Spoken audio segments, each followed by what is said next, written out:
حضرت عبادہ بن صامت رضی اللہ تعالیٰ عنہ بیان کرتے ہیں، رسول اللہ صلی اللہ علیہ وسلم نے جبکہ آپ کے صحابہ کرام کی ایک جماعت آپ کے ارد گرد تھی فرمایا، تم اس بات پر میری بیعت کرو کہ تم اللہ کے ساتھ کسی کو شریک نہیں بناؤ گے، تم چوری کرو گے نہ زنا کرو گے، تم اپنی اولاد کو قتل کرو گے نہ اپنی طرف سے کسی پر بہتان لگاؤ گے، اور نہ ہی معروف میں نافرمانی کرو گے۔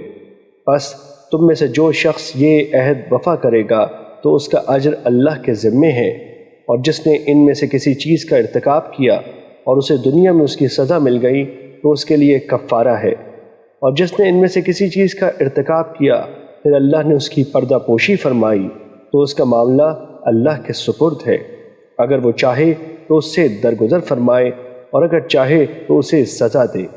بس ہم نے اس پر آپ کی بیعت کر لی۔ مشکوٰۃ المصابیح حدیث نمبر 18۔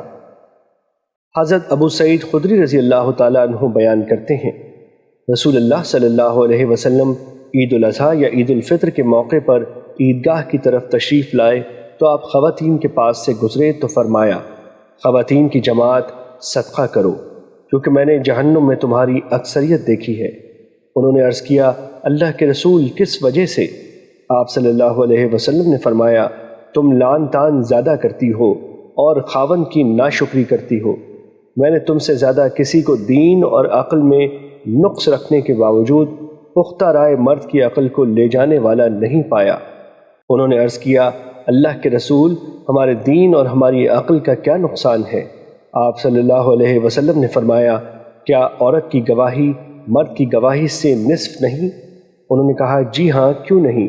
آپ صلی اللہ علیہ وسلم نے فرمایا، یہ اس کی عقل کا نقص ہے۔